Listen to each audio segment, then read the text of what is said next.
All right, what's going on, everybody?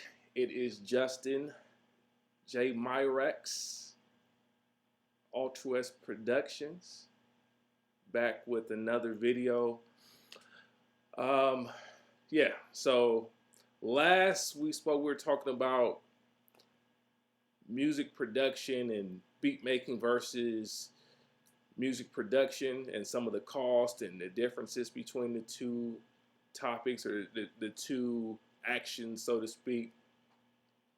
And we also talked about this Ableton 9.5 and the Push 2. And actually, this past weekend, one of my buddies, who's a beast on Ableton Live, was able to show me the Push 2 and Ableton Live 9.5 and how it all works together. And I have some new thoughts about it after seeing it in person, because before, the last video I did on this topic was based upon just the marketing videos and all that stuff that they showed me in all the marketing text. But not I've actually had hands-on experience with it. I've seen it. I've seen what it does. We had a good talk about what it can and cannot do, and just went over a lot of things in there. It was really interesting to me to see how it actually turned out to be in real life. So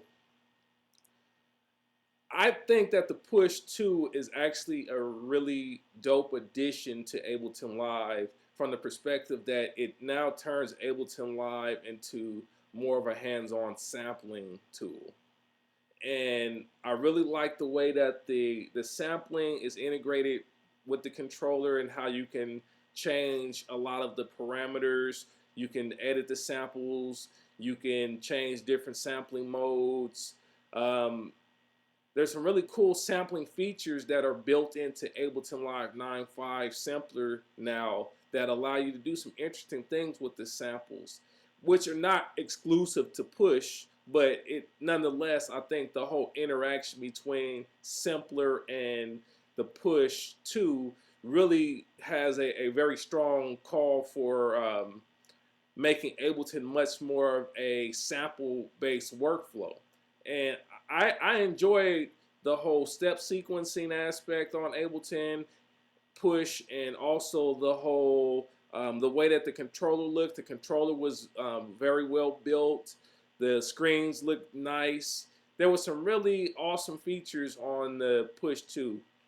The whole issue came up for me, though, was that would I buy it? And it still came down to some personal things for me. My personal workflow doesn't really speak highly to the Push. And so for me, one of the things that's important with like a pad controller are some of the MPC style functions. I had this issue actually when I bought the machine. When I first got the machine didn't have what are, to me, more standardized drum machine workflows at this point, such as full velocity, or what they call full level, 16 levels. These are things that transform the playability of the pads so that you can achieve certain sonic or rhythmic things when you're programming. They're programming tools that I use frequently, coming from an MPC background. But even the SP1200 and other drum machines have had these types of workflows. So it's not really strictly an MPC thing. But nonetheless, since the Ableton Push doesn't have those features, it makes it hard for me personally to justify getting it as a pad controller. Secondly, one of the things that I found with the Ableton Push that it was lacking was a really consistent workflow when you go to the arrangement mode. The Push is really focused on the session view. It's about launching clips, and also controlling samples, and it allows you to do a lot of things from the session view. But as soon as we get over to the arrangement view, a lot of the transport and other features that would be really important for my workflow seem to be omitted. It becomes less functional when you go into this whole arranger mode. You know, the transport, the recording, a lot of that stuff doesn't work as well. So for me personally, I couldn't really see buying it again because a lot of what I do with, say, my MPD32 is really focused on controlling the transport and controlling the pads in drum rack in a way that allows me to get some of the old drum machine workflows. So from my perspective, the way I like to use Ableton, I think that the APC is a better option for me just because I like to use the device knobs, and I also like to use the mutes and solos from the controllers or from the devices. So for me, push is not really designed for workflow in the arrangement mode because for me with the APC or the MPD32, I can still navigate Ableton in arrangement mode. But as soon as I wanted to use the push in that capacity, I really couldn't do it without losing a lot of features or functionality. Because I noticed even with the push, as we were working, even if you are in arrangement mode, if you start triggering stuff from the push controller, it actually is going to record into the session view. So things like that were not really convincing for me. Another thing that I saw that you couldn't do was there was no ability to do the signal routing. You couldn't change I/O from the controller. For me, one of the most annoying things about using the computer when I'm in more of a creative flow with my hardware instruments is having to reach back for the mouse and pull down a drop down menu just to be able to do some signal routing, just so I can, change the inputs on the interface to match the inputs or the output of my synthesizers. That kind of workflow gets a little bit irritating to go back to the mouse, and I would have enjoyed being able to do that from the controller because that is something that I actually can do with the machine. So, that was another thing where I felt like, okay, it's missing some things that I would want to be able to use in my own setup. So at the moment, I'm not planning to get the push 2. I think then that's not to take away from the usefulness for Ableton Live users, because I think for sampling purposes, there's no controller that you can get that is going to work better than a push with Ableton at the moment for sampling. So I think if you are a sample-based producer that is looking to get more hands-on workflow, or even if you like step sequencing and being able to launch clips and things, I believe that the push is going to be a great option. But just for me personally, the way I work, because I'm not primarily a sample-based producer, it doesn't make a lot of sense for me to spend that amount of money on essentially a clip launcher, because that's what it would boil down to me. I mean, yes, you can do sample editing, but again, since I don't do a lot of that from the I don't do a lot of sampling to begin with, so it really doesn't fit for me. But that's just my take. That's my opinion. A lot of people are going to find usefulness from it, and I think it's going to help a lot of people. So that's just, I wanted to wrap that up because some people had some questions about how I felt about it. So that's how I feel about it. The more important thing that I want to get into today was having to do with, I had a conversation with one of my buddies again, a couple of my buddies actually, about this topic. And this topic is about sound quality and workflow. And, one of the things that I noticed is that, in the music production community today, there is a lot of talk about the importance of workflow. And I find that a lot of music producers now often have this choice or dilemma, so to speak, where they have to choose somewhat between workflow functionality and sound quality. I took a poll on my Twitter, and the poll was asking which of these things are more important to you in the studio: sound quality or workflow? And the results were pretty interesting because the results really showed that people are very much split down the middle in regards to this topic. So you had equal amount of people that said that sound quality was as important as workflow. And that is a curious thing for me, because for me personally, I feel that sound quality could never be equal to workflow, just because they're never equally important. Because first of all, a sound quality is something that is not always achieved with easy workflow. So sound quality oftentimes is not a function of just your equipment at all. You can have great equipment and have poor sound quality. So, but sound quality is more so, the sound quality is more so a function of several things. It is a function of the type of equipment you use, the recording spaces or recording environments you use, the techniques and wisdom that you use as well, and the overall capability of you as a producer, sound designer, or engineer will dictate a lot of the sound quality that you're able to achieve.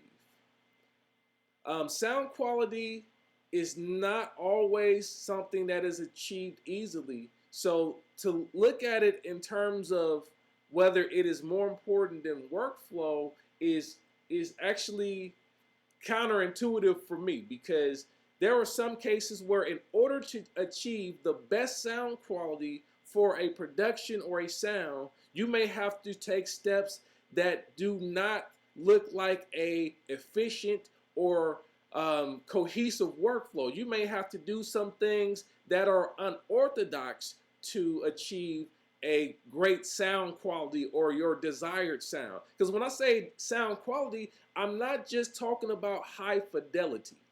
Those are two different things. When we talk about sound quality, we're not just saying that high fidelity is equivalent to sound quality, but we are saying that a desired sound output is what we want to say when we're talking about sound quality. Sound quality is the desired sound output that is required for a production to be at its maximum potential.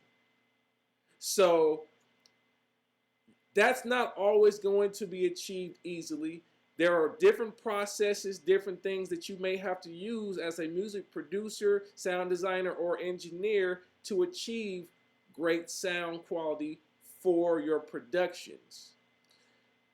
A lot of times we get into this whole mind state of, like, I want to say it's a consumer mind state where you want everything to do all the things that you deem as difficult or restrictive in your production environment so that you can just focus on creating.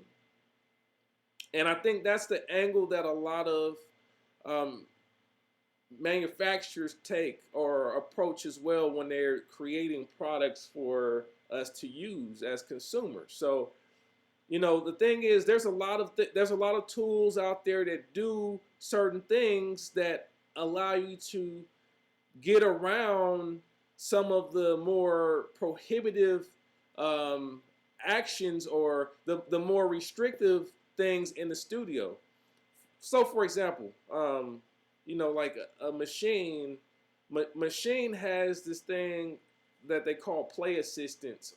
What happens is you're able to make the machine go into a mode where it has chords or scales automatically programmed into the pad configuration. So then you don't have to have necessarily any musical knowledge of scales or chords, harmonies, or any theory for that matter, but you can start playing music from the pads in a manner that is, quote unquote, theoretically correct. So you can start playing music without having to have accumulated the skills or the knowledge set necessary to start playing. So this is one of those areas where technology creates a certain workflow for us. It's an easement. It creates a convenience for us. But at the same time, when we use stuff like this, we have to be careful, because anytime technology is offering us some type of convenience, easement, or utility, there's often the case that we are going to sacrifice or jeopardize some level of quality. Because, for example, with chord mode, okay, you use a chord mode, right? So the chord modes are playing block chords. They're playing all the chords at or all the notes in the chord at the exact same time. So you never get any type of variance in the way that the chord is played. So the chord is played, it's played all at the same time, but you'll never get that sound. You'll never get that from the chord mode. You're always just gonna get that block chord. So the other thing is, chord modes don't really allow you to do what's called an inversion. So if I wanted to invert the chord, so I can't invert a chord with a chord mode on a machine or a MPC Renaissance or anything like that. So that's one of those areas where you could potentially lose sound quality. You can potentially lose musicality, for that matter, by using this convenience.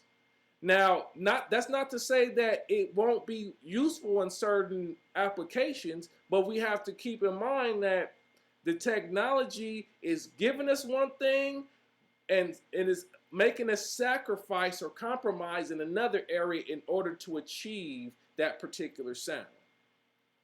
Similarly, I found that a lot of plugins offer some of the same promises, right? So you have this situation where you may have, like, let's see here. I have on my system. I'll pull this up. So this is a good example. So I got Arturia iMini on my iPad. It's a really cool app. It didn't cost that much money, and it's a digital emulation of a mini Moog. And for the most part, it sounds pretty good. It's not a bad sounding synth at all. Now, a lot of times what happens is, when you have something like a digital representation of something that exists in the real world, a lot of times you'll hear, faithful recreations, or, one-to-one recreation, and these types of things, or one-to-one emulations. And we have to be careful with that, because one-to-one emulation, first of all, you have to consider, if you've never played with a mini Moog, then how would you know as a consumer whether the mini Moog or the iMini is a faithful recreation of the actual Moog? Like, what basis are you able to judge that on? So, because when you play this one, it sounds...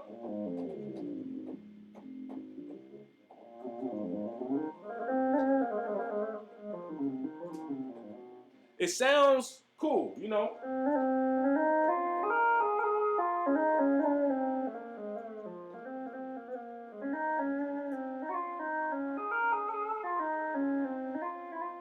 Okay, it sounds cool. But the question is, if you've never used a mini Moog, how would you know that that sounds just as good or is a faithful recreation of a mini Moog? You really have no way of judging that.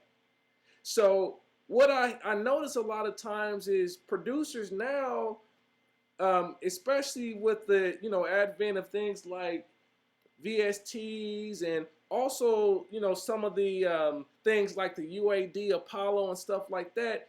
A lot of producers are saying now, well, you don't need a lot of hardware because thanks to UAD, you don't need to get all the 1176s and the Neve preamps and all that, and you can sound just as good as somebody that has a SSL board and has the mini Moog and all this stuff, right? But the problem is a lot of folks that say that haven't ever used a SSL, haven't ever used a Neve console, haven't even used a mini Moog. So they are judging the sound quality or character based solely upon marketing. We have to be careful with that. So, my thing is, in my experience, there's never been really a case where I felt like the software sound exactly like hardware or better than hardware. Usually it sounds somewhat like it. And it takes a certain knowledge and experience with the hardware to understand how to get the best out of the software when it's emulating something that's in the real world. If you want to get it close to what the mini Moog sounds like, you would have to know what a mini Moog really sounds like in order to manipulate the iMini so that it sits in the same pocket and has some of the same sonic characteristics in your recording. Similarly with the UAD products, you would have to really know what the SSL sounds like to really dial in your UAD stuff to sound or get the same qualities that you're getting out the physical board. Because they're never a one-to-one thing. They never sound exactly the same.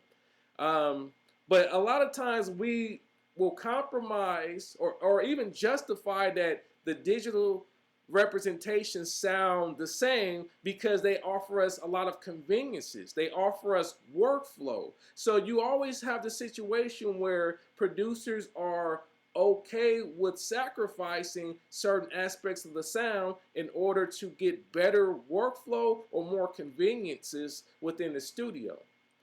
You have to be careful with that because you can really close your mind and your ability to learn about the real sound qualities when you start to have this mindset that the digital representations are exactly the same, or basically good enough to make the hardware versions obsolete, because I've never found that to be the case. They always have their own characteristics.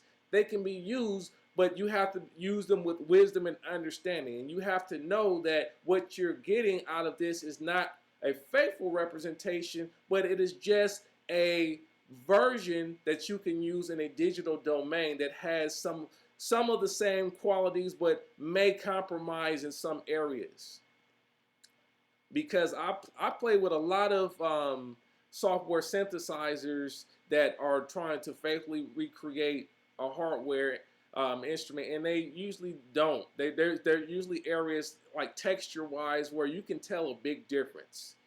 And it's once you get enough knowledge and experience, you can easily tell the difference. You'll say, okay, yeah, that's digital for sure. It sounds cool, but it's definitely digital.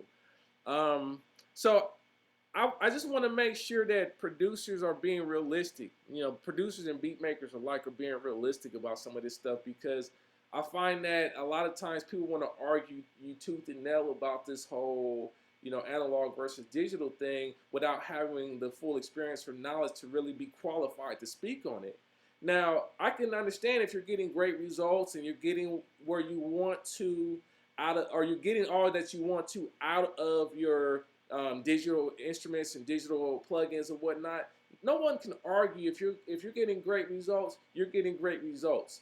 But there's a difference in saying that this digital representation makes the hardware obsolete versus saying that this digital representation gives me a convenience that I don't get with the hardware. We have to be realistic about that, because there are times where a digital instrument actually goes well beyond what a hardware instrument could do, and that's for me. That's what I really look to when I'm looking at sounds or sound shaping tools and um, sound devices on the computer. I'm looking at things that can do well beyond what the hardware instruments can do. So, for example, Massive is a good example of that.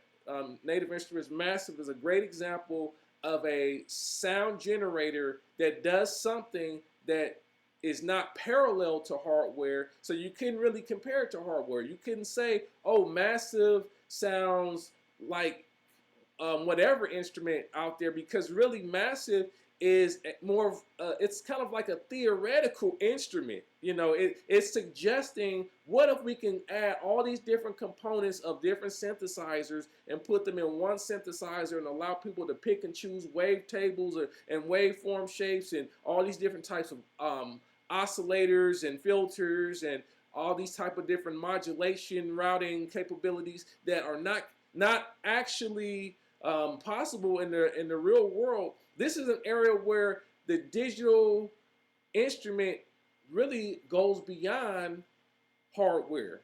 So in that situation, I would say it's fair to say, yeah, you know, I can get everything that I need out of Massive, and I can definitely get more out of Massive than I could get out of, say, the my Mofo, for example, in certain applications, because there's just certain things that Massive can do that the Mofo won't be able to do at all. As analog as it is, it can't do what Massive does. So there's other examples in the digital and the digital instrument and plug-in domain, but we got to be careful. We can't just always go based off of what someone else says as far as software instruments and effects goes, because somebody can tell you anything. They can tell you, oh, this is a faithful recreation of a Rhodes or a bass guitar. But let me tell you, like, most of the bass guitars that I've played that are virtual don't sound anything close to the bass guitar I have here. My bass guitar always wins out versus the plug-in versions as far as sound quality goes and texture and expressiveness goes. Not to say that the bass guitars that I have in plugins are as VSTs don't give me capabilities that I don't have with the physical bass guitar, but I'm just saying, tonally, sound quality wise, there's a lot of differences, and I'm fully aware of that. So when I listen to the bass guitar on a plug-in version, now I have better perspective because I know what it should sound like in the real world, and then when I use a plug-in version, I understand how I can use it to either faithfully recreate a bass guitar in my production, or to take it outside of the domain of a bass guitar if I want to get a different sound. So, just be careful. Be careful. Know what you're talking about before you start claiming that your digital whatever sounds exactly like, or if not better than, the analog versions, especially if you haven't used it. Because I noticed that a lot of the people that will attest to the sound quality of a digital effect processor or a digital instrument usually have had many years of experience and understand what differences they are hearing. So if somebody like, a famous engineer says, hey, this I love this because this plugin allows me to work just like I worked on the SSL. Well, if they worked on the SSL for 10, 15 years, then they know what they're hearing versus what the SSL can do, and they understand how to get around some of the things that they may have sacrificed in going the digital version or using the digital version versus using a physical version. So, a lot of times it's about convenience. So I just wanted to touch on this. I'm not gonna sit up here and, like I said, it's never a bashing thing. It's never making someone feel inadequate about what they use. It's not about that at all. But it's about education. It's about really being informed and making informed decisions, and also having informed opinions about things. Because You just because you use something doesn't make it the end all be all or the gold standard for music production. Just because you use it doesn't make it the gold standard. So we have to have informed opinions on things, and that takes us being willing to accept that we don't know everything. First of all, we don't know everything. None of us know everything. I learn things from people all the time. I ask a lot of questions from people, and I always ask if they can show me something. I'm always looking to get some new knowledge or information. So for me, from my experience, I'm just offering that to those of you that would hear me out. Be careful. Not everything that is marketed as a faithful recreation is going to really be a faithful recreation of a hardware instrument or effect processor for that matter. So anyhow, I don't want to go too long on this. I think you guys get the point. If you get a chance to go listen to some real hardware, do it. Rent out a studio, go to a studio, go to somebody else's lab, test out some things. If you can go to a music store that rents the equipment, go rent the equipment, test it out, know what you are talking about, and know what sonic capabilities are possible outside of the domain of the digital world so that you can be informed and educated when you use digital stuff. Because I'm not saying don't use this stuff. Use it, but use it with wisdom and understanding. All right? Don't make excuses for compromising sound quality because sound quality and workflow are not mutually exclusive. Okay? You don't have to make compromises in sound quality just to have certain conveniences and workflow. So that being said, again, if you guys need any help, if you guys need any tips or anything with regards to music production equipment, if you need help with machine, MPCs, Ableton, whatever the case is, make sure you hit me up on my website. I do consultations online. You can go to my website. It's www.altruwest.com, and I'll have a link in the description of this replay so that you can go right there. And if you want to also support the website and cop one of those Altruwest shirts or sweaters, definitely hit that up. That's available now. So until next time, I just want to tell y'all peace and God bless. And just continue to get wisdom because wisdom is the principal thing. All right? Peace.